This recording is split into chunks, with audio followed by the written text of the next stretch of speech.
At the stroke of the midnight hour, when the world sleeps, India will awake to life and freedom. और इस भाषण के बाद भारत का नक्शा पूरी तरह से बदल गया। इसके अगले ही दिन 15 अगस्त 1947 को अब भारत एक स्वतंत्र देश बन चुका था और भारत अंग्रेज़ों की गुलामी से पूरी तरह आज़ाद हो गया था। लेकिन क्या आपको पता है भारत की आज़ादी से एक दिन पहले ऐसा क्या हुआ जिसने सब कुछ बदल कर रख दिया? ये सब जानने के लिए वीडियो को आखिर तक ज़रूर देखें। तो नमस्कार दोस्तों, मेरा नाम है अंश और स्वागत है आपका एक आज़ादी स्पेशल एक्सप्लेनेशन एपिसोड में। तो लेट्स बिगिन। 14 अगस्त 1947 यानी आज़ादी से एक दिन पहले दिल्ली में बहुत तेज़ बारिश हो रही थी और रात के करीब 9 बजे रायसेना हिल्स पर करीब 5 लाख से भी ज़्यादा लोग इकट्ठे हुए थे। रात के करीब 10 बजे पंडित जवाहरलाल नेहरू, सरदार पटेल, डॉक्टर राजेंद्र प्रसाद और माउंटबेटन वॉइसरॉय हाउस पहुँचे।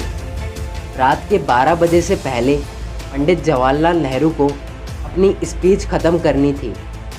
उन्होंने 2 लाइन कहकर अपनी स्पीच शुरू की, जो कि थी at the stroke of the midnight hours when the world sleeps India will be awake to life and freedom. इसके बाद रात 12 बजे शंखनाद से हमारे देश की आज़ादी का आरंभ हुआ। अब हमारा देश पूरी तरह से आज़ाद हो गया था, जिसका हमने पिछले 200 सालों से इंतज़ार किया था। पूरी रात भर बारिश के बाद अगले दिन 15 अगस्त 1947 को सुबह आसमान बिल्कुल साफ था और सुबह 8:30 बजे पंडित जवाहरलाल नेहरू और उनकी कैबिनेट ने शपथ ली, जिसके बाद ब्रिटिश झंडा हटाकर आज़ाद भारत का झंडा लहराया गया, जिसे देखकर सभी की आंखें नम थी।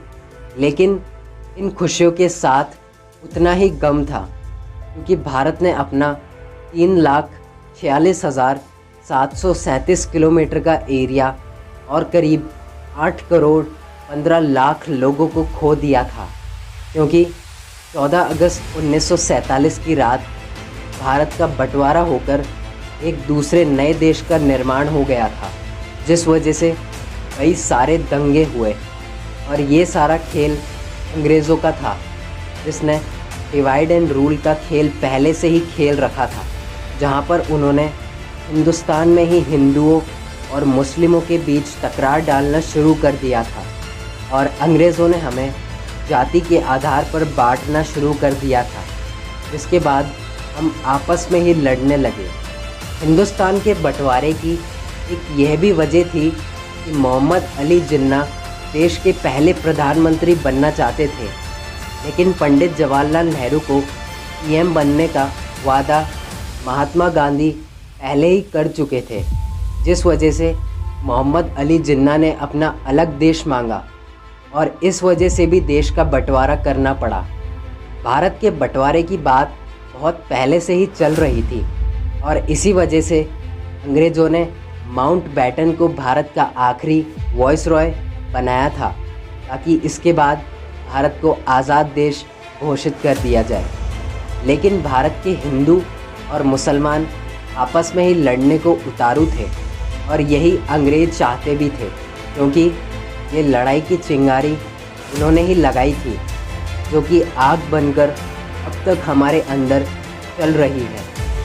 अंग्रेज़ों ने हमारे साथ हर वो जुल्म करे जिसको अगर हम याद करें तो हमारे रोंगटे खड़े हो जाते हैं। और यहाँ तक कि अंग्रेज़ भारत से 45 ट्रिलियन डॉलर लूट कर ले गए, लेकिन फिर भी हमने उन्हें बारातियों की तरह विदा किया था।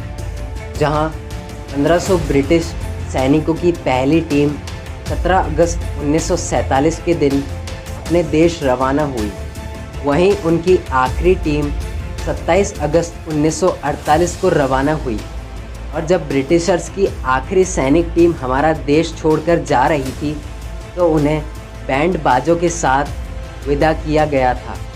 और यहाँ से अंग्रेज़ों का नाम भारत से पूरी तरह खत्म हुआ। तो ये थी भारत की आज़ादी की कहानी। वीडियो कैसी लगी कमेंट करके ज़रूर बताएं और वीडियो को लाइक करें। अगर आपको वीडियो पसंद आई हो तो इस वीडियो को अपने भारतवासियों के साथ ज़रूर शेयर करें। जय हिंद, वंदे मातरम।